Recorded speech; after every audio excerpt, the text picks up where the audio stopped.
Assalamualaikum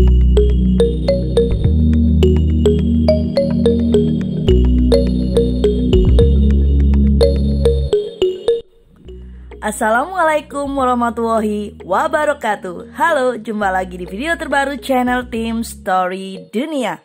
Apa kabar semua? Semoga selalu dalam keadaan sehat dan bahagia. Amin. Baiklah, seperti biasa pertama kita akan membahas sekilas mengenai video sebelumnya, di mana pada video tersebut kami membahas salah satu putri yang bernama Alice. Dirinya mengalami cobaan hidup mulai dari diasingkan, dirawat di rumah sakit jiwa hingga dipaksa untuk menopause dini. Bagi yang belum sempat menontonnya, bisa dilihat di video sebelumnya ya.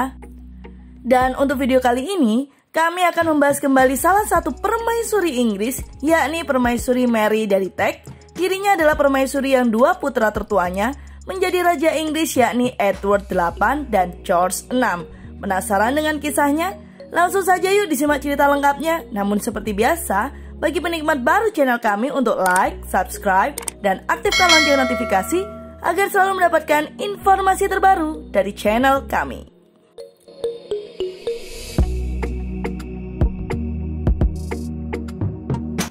Victoria Mary Augusta Louise Olga Pauline Claudine Agnes lahir pada 26 Mei 1867 di Istana Kensington, London, di ruangan yang sama di mana Ratu Victoria lahir dan dibesarkan di Britania Raya. Mary adalah putri dari Francis Duke of Teck, seorang bangsawan Jerman, dan putri Mary Adelaide dari Cambridge, cucu dari Raja George III dan anggota kecil keluarga kerajaan Inggris. Dia secara informal dikenal sebagai May, seperti bulan kelahirannya. Dia adalah anak tertua dari 4 bersaudara dan satu-satunya anak perempuan. Ia dibesarkan di Kensington Palace dan White Lodge di Richmond Park yang diberikan oleh Ratu Victoria dengan status pinjaman permanen. Dia dididik di rumah oleh ibu dan pengasuhnya. Meskipun Mary adalah cicit dari George III, dia hanyalah anggota kecil dari keluarga kerajaan Inggris. Ayahnya, Duke of Teck, tidak memiliki warisan atau kekayaan. Pangeran Prancis sendiri terlilit hutang dan memindahkan keluarganya ke luar negeri dengan sedikit staf pada tahun 1883 untuk menghemat. Mereka melakukan perjalanan ke seluruh Eropa, mengunjungi berbagai relasi mereka. Untuk beberapa waktu mereka tinggal di Florence, Italia, di mana May senang mengunjungi galeri seni, gereja, dan museum. Dia fasih berbahasa Inggris, Jerman, dan Prancis. Pada tahun 1885, keluarganya kembali ke London dan tinggal beberapa lama di Chester Square.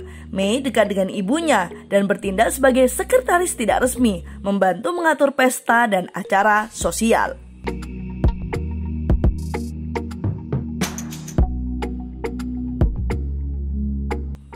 Pada tahun 1886, May sebutannya mulai diperkenalkan di pengadilan. Statusnya sebagai satu-satunya putri Inggris yang belum menikah dan bukan keturunan Ratu Victoria membuatnya menjadi kandidat yang cocok untuk bujangan keluarga kerajaan yang paling memenuhi syarat, yakni Pangeran Albert Victor, Adipati Clarence dan Avondale, dan juga masih sepupu keduanya yang merupakan putra tertua dari Pangeran Wallace. Pada tanggal 3 Desember 1891 di Luton Hoo, kemudian kediaman pedesaan Duta Besar Denmark Christian Frederik de Valbe, Albert Victor melamar May dan dia menerimanya. Pemilihan May sebagai mempelai untuk adipati banyak disebabkan oleh kesukaan Ratu Victoria terhadapnya, serta karakternya yang kuat. Namun, Albert Victor meninggal 6 minggu kemudian karena tertularnya pandemi influenza di seluruh dunia 1889 hingga 1890.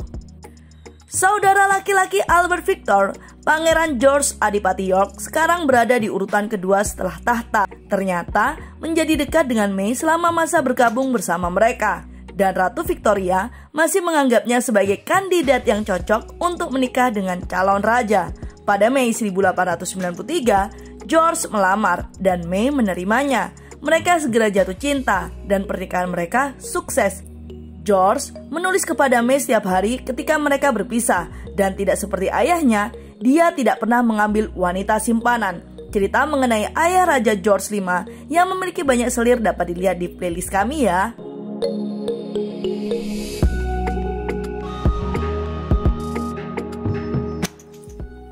Mary menikah dengan Pangeran George, Adipati York di London pada 6 Juli 1893 di kapel kerajaan Istana St. James. Duke and Duchess of York yang baru tinggal di York Cottage di Sandringham Estate di Norfolk dan di apartemen di St. James Palace. York Cottage adalah rumah sederhana untuk warga kerajaan, tetapi itu adalah favorit George yang menyukai kehidupan yang relatif sederhana. Mereka memiliki 6 anak, yakni Edward, Albert, Mary, Henry, George, dan John. Anak-anak diasuh oleh seorang pengasuh, seperti yang biasa terjadi di keluarga kelas atas pada saat itu. Kadang-kadang, Mary dan George tampak seperti orang tua yang jauh. Terlepas dari citra publik Mary yang keras dan kehidupan pribadinya yang kaku, dia adalah seorang ibu yang peduli dan menghibur anak-anaknya ketika mereka menderita karena disiplin ketat suaminya. Sebagai Duke and Duchess of York, George dan Mary menjalankan berbagai tugas publik. Pada tahun 1897, ia menjadi pelindung dari London Needlework Guild yang menggantikan ibunya. Pada tanggal 22 Januari 1901, Ratu Victoria meninggal dan ayah mertua Mary naik tahta sebagai Edward VII. Untuk sebagian besar sisa tahun itu, George dan Mary dikenal sebagai adipati dan adipati wanita Cornwall dan York. Selama 8 bulan mereka berkeliling kerajaan Inggris, mengunjungi Gibraltar, Malta, Mesir, Ceylon, Singapura, Australia, Selandia Baru, Mauritius, Afrika Selatan, dan Kanada. Tidak ada bangsawan yang pernah melakukan tur seambisius seperti itu sebelumnya. Dia menangis memikirkan meninggalkan anak-anaknya yang harus diasuh kakek nenek mereka untuk waktu yang lama.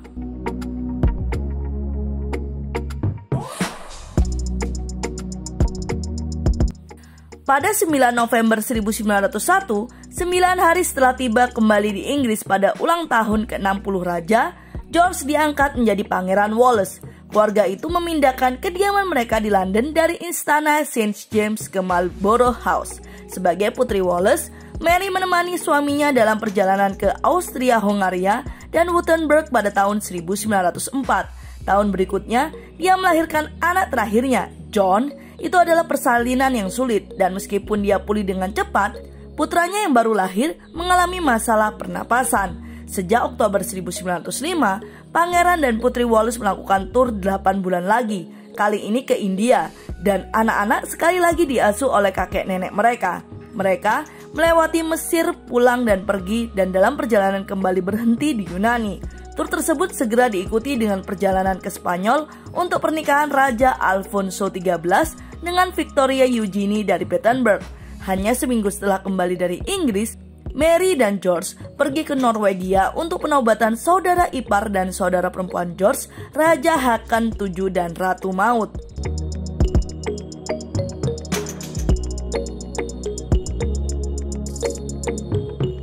Pada 6 Mei 1910, Edward VII meninggal. Suami Mary naik tahta dan dia menjadi permaisuri. Saat suaminya memintanya untuk mencoret salah satu dari 2 nama resminya, Victoria Mary, dia memilih dipanggil Mary.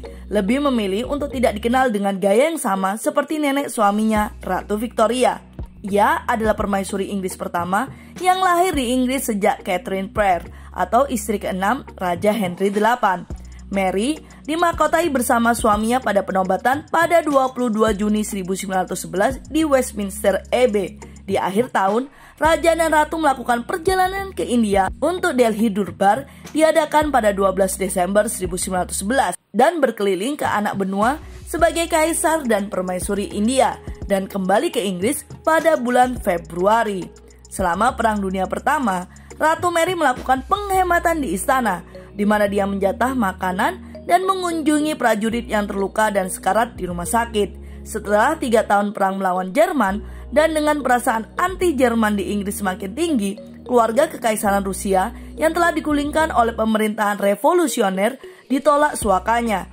Berita pengunduran diri Tsar memberikan dorongan bagi orang-orang di Inggris yang ingin mengganti monarki mereka sendiri dengan sebuah republik. Perang berakhir pada tahun 1918 dengan kekalahan Jerman dan turun tahta dan pengasingan Kaisar Jerman. 2 bulan setelah perang berakhir, putra bungsu Ratu Mary, John, meninggal pada usia 13 tahun. Dukungan setia suaminya berlanjut selama paruh akhir masa pemerintahannya. Pada akhir tahun 1920-an, George V menjadi semakin sakit dengan masalah paru-paru, diperparah dengan kebiasaannya merokok yang berat. Ratu Mary memberikan perhatian khusus pada perawatannya. Selama sakit pada tahun 1928, salah satu dokternya, Sir Farquhar Buzzard, ditanyai siapa yang telah menyelamatkan nyawa raja, dia menjawab ratu. Pada tahun 1935, Raja George V dan Ratu Mary merayakan ulang tahun perak mereka dengan perayaan yang berlangsung di seluruh kerajaan Inggris. Dalam pidato ulang tahunnya, George memberikan penghormatan publik kepada istrinya.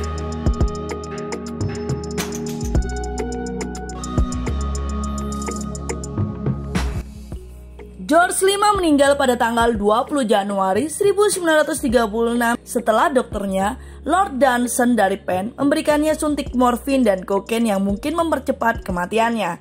Putra tertua Ratu Mary naik tahta sebagai Edward VIII. Dia kemudian dikenal sebagai Yang Mulia Ratu Mary. Dalam setahun, niat Edward untuk menikahi gundik Amerikanya yang 2 kali bercerai, Wallis Simpson, menyebabkan dia turun tahta.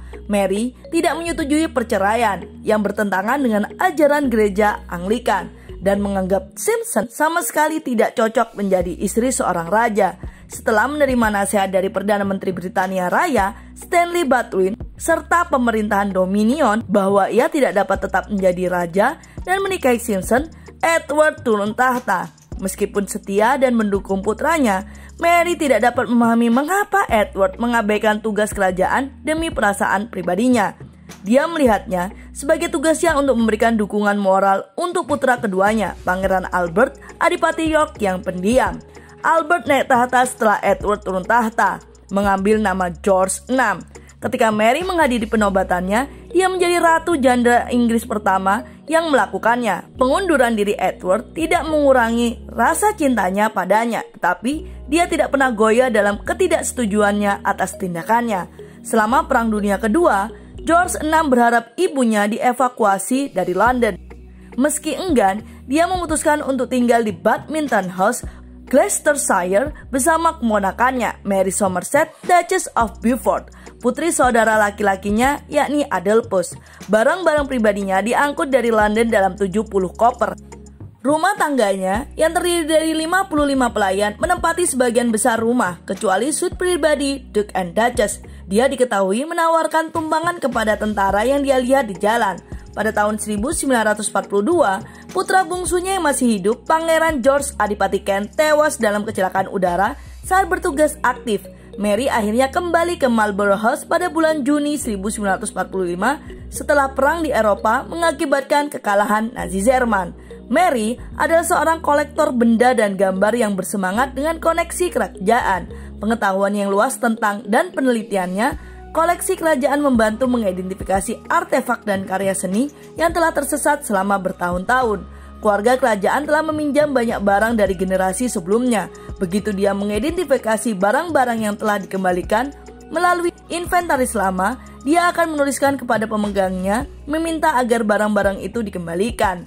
Selain menjadi kolektor yang rajin, Mary juga menugaskan banyak hadiah perhiasan, termasuk cincin yang dia berikan kepada dayang-dayangnya pada acara pertunangan mereka.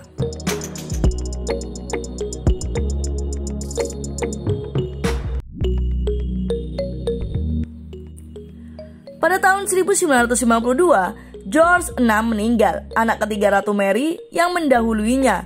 Cucu tertuanya, Putri Elizabeth, naik tahta sebagai Ratu Elizabeth II. Kematian anak ketiganya sangat mempengaruhi dirinya.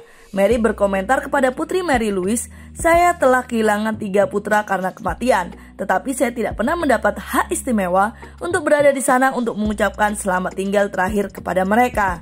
Mary meninggal pada 24 Maret 1953 dalam tidurnya pada usia 85 tahun, 10 minggu sebelum penobatan cucunya. Ia telah memberitahukan bahwa jika ia meninggal, penobatannya tidak boleh ditunda. Jenazahnya disemayamkan di Westminster Hall, di mana sejumlah besar pelayat berbaris melewati peti matinya. Dia dimakamkan di samping suaminya di bagian tengah kapel St. George Castle Windsor. Baiklah, itu adalah cerita singkat mengenai Permaisuri Mary yang memiliki 2 putra yang nantinya akan menjadi raja kerajaan Inggris. Semoga video kami selalu dapat menjadi hiburan syarat akan informatif. Nantikan video terbaru lainnya di channel Tim Story Dunia.